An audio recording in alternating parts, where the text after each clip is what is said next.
viceministro de Economía, las naftas no deberían aumentar porque solo se modificó el porcentaje del impuesto selectivo al consumo. Organizaciones internacionales se mostraron preocupadas por la situación de los derechos humanos en nuestro país. Se reunieron hoy con senadores. Diputados aprobaron el presupuesto de la Nación 2014 en general. En el análisis en particular, recortaron fondos a la Contraloría General por 14.000 millones de guaraníes. Gracias por acompañarnos. Comenzamos el resumen de las noticias más importantes de esta jornada. La nafta de 85 octanos no debería sufrir incrementos, así lo indicó el viceministro de Economía, puesto que con la aplicación del impuesto selectivo al consumo se corrige la distorsión tributaria, señala, sin afectar la estructura de costos. Con la aprobación del decreto número 640/2013 que exonera del pago del IVA a la nafta virgen, pero se le introduce la estructura del impuesto selectivo al consumo con una tasa equivalente al 20%, el Gobierno Nacional pretende corregir la distorsión tributaria, explicó el viceministro de Economía, Daniel Correa, dado que se daba una competencia desleal con respecto a otros productos derivados del petróleo. Lo que estamos tratando es de alguna manera de corregir eso, dado que esa nafta virgen hoy no está pagando un impuesto y la idea es que tenga el mismo régimen tributario que las demás naftas, ¿verdad? La importación que estaba siendo alcanzada por este tipo de naftas no estaba contemplado en el régimen tributario. Entonces, ahora va a dejar de pagar IVA y va a empezar a pagar el impuesto selectivo al consumo. ¿Verdad? Correa indicó que en términos de costos, la inclusión de este carburante en el impuesto selectivo al consumo no debería representar ningún tipo de incremento en el precio de comercialización, puesto que no altera la estructura de precios. En términos de costos no tendría que representar ningún tipo de incremento para el consumidor final, ¿verdad? Porque no aumentan los costos en este insumo, ¿verdad? Entonces no tiene por qué aumentar el precio al público en este caso, ¿verdad? Nosotros creemos que eso no debería darse, dada la estructura de costo que tendría que tener las estaciones de servicio. La tasa de este impuesto para los demás productos derivados del petróleo permanece sin alteración alguna. La medida tampoco tendrá impacto industrial, dado que si el producto derivado del petróleo de bajo octanaje es empleado en la producción de solventes, entonces seguirá tributando únicamente el IVA del 10%.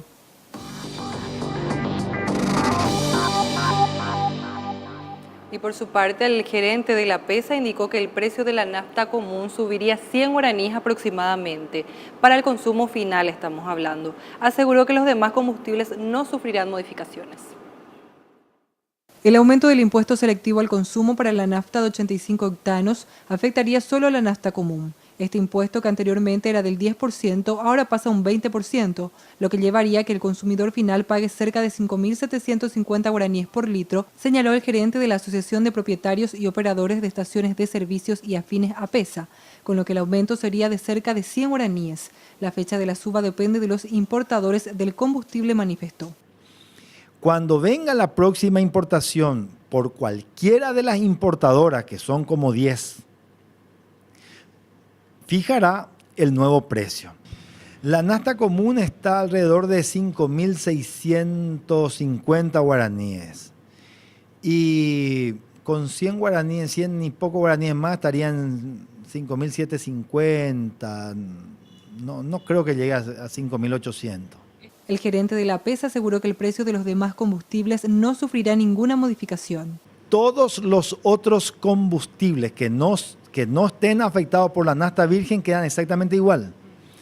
Es decir, ninguna persona que carga naftas especiales o gasoil serán afectadas. Lo lógico y correcto sería que exista un rebalanceo impositivo que sea exactamente a la inversa. Que el que utiliza diésel tipo 1 pague los 1.300 guaraníes, mientras que aquel que está cargando una nafta común, una nafta de 85, pague a la inversa. Mediante el decreto presidencial número 640, emitido ayer por el Poder Ejecutivo, se determina que la nafta virgen, combustible derivado del petróleo y utilizado para la elaboración de la nafta económica de 85 octanos, abonará una tasa de 20% en concepto de impuesto selectivo al consumo. Dinamizar la economía local es el objetivo que tiene el gobierno nacional con la inyección de 900 millones de dólares, destinados principalmente al pago de obras, salarios y aguinaldo.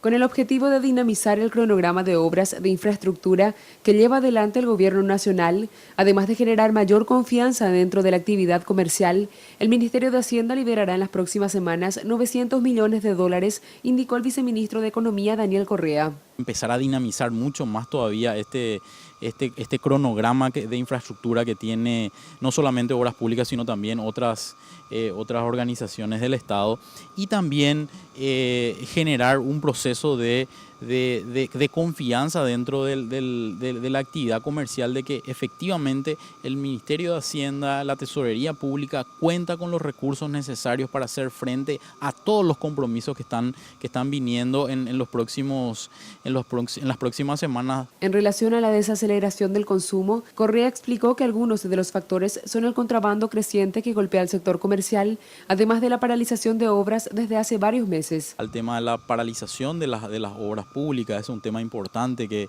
bueno, ya viene de varios meses de atraso. Estamos hablando de ya por febrero-marzo de este año. Y también un tema importante que es lo relacionado con el tema del contrabando, ¿verdad? Este retraso cambiario importante que tenemos con Argentina hace que en realidad el ciudadano vea una ventaja muy importante en términos de costos de los productos argentinos. Los fondos se obtendrán en gran medida de recursos genuinos del Tesoro, principalmente de la recaudación impositiva, además de créditos externos y recursos institucionales que garantizarán el cumplimiento de los compromisos. El ministro de Obras Públicas y Comunicaciones, Ramón Jiménez Gaona, indicó que existen empresas internacionales interesadas en invertir en el proyecto del ferrocarril bioceánico y no descartó una alianza público-privada para la concreción de esta obra. Ramón Jiménez Gaona, ministro de Obras Públicas, calificó como necesario para el desarrollo del país la concreción del proyecto del ferrocarril bioceánico, por lo que considera estratégico aplicar una alianza público-privada, ya que varias empresas asiáticas ya demostraron su interés en el proyecto. El proyecto del ferrocarril bioceánico ya tiene sus primeros interesados, son empresas asiáticas, coreanas y chinas, que nos están visitando, que están consultando sobre la factibilidad de la mano del trabajo de la COICA, un trabajo muy importante, muy detallado, hecho de la mano de expertos internacionales.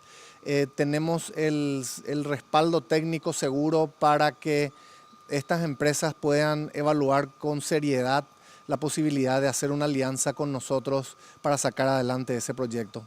La obra del ferrocarril bioceánico es un proyecto de integración regional entre los países de Paraguay, Brasil, Argentina y Chile, que permitirá unir la costa atlántica desde el puerto de Paranaguá a los puertos chilenos del Pacífico.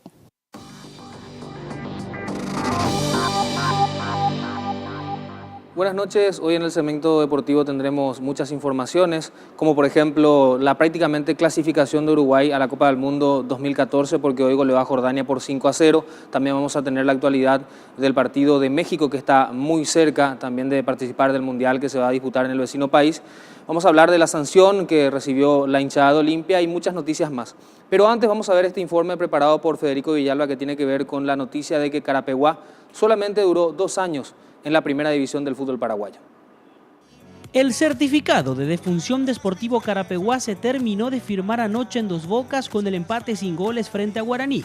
Los Potros, que en el 2010 en esa misma cancha consiguieron ganar el Mini Interligas para ascender a la división intermedia, estuvieron solo 2 años en la categoría de honor de nuestro fútbol. En el 2011, con la conducción técnica de Juan Arce, el club ascendió de la intermedia a la primera división tras terminar en la segunda posición del torneo detrás de Cerro Porteño de Presidente Franco. El pueblo carapegüeño festejaba lo que hasta hace poco era un lejano sueño, en ese momento transformado en una hermosa realidad que invitaba a soñar con un digno representante del interior que no solo busque la permanencia. El 2012 llegaría con desafíos importantes y el primero de ellos se consiguió: salvar la categoría. Para ello, por el Potro pasaron varios estrategas. Eradio Abel Espinosa, Mario Jaquet, Miguel Sazú por un partido y fue finalmente Celso Ayala quien aseguró el objetivo. Se consiguieron 45 puntos en 44 partidos, dejando sentenciados a Tacuarembó e Independiente a perder la categoría. El 2013 comenzó y no había mucho de qué ilusionarse. Sumar puntos siguió siendo la prioridad, pero esta vez ya no se pudo alcanzar la marca anterior. En 40 partidos, los carapegüeños sumaron 33 puntos, no alcanzaron el promedio 1 y perdieron anticipadamente el rótulo de equipo de primera división. El club no atravesó por problemas económicos graves, pero no apostó a un proceso serio con algún DT y tampoco contó con jugadores de nivel que permitan aspirar a algo más. Los cambios en el plantel de futbolistas fueron una constante a cada torneo y en el medio de eso debemos agregar un problema interno entre el club y algunos directivos de la Liga Carapegüeña quienes se apoderaron del club el año pasado por un partido.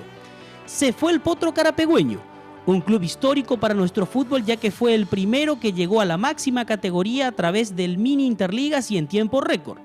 Las plazas del interior son importantes, pero los clubes deben estar manejados de mejor manera y al subir a primera, los pensamientos deben ser de primera.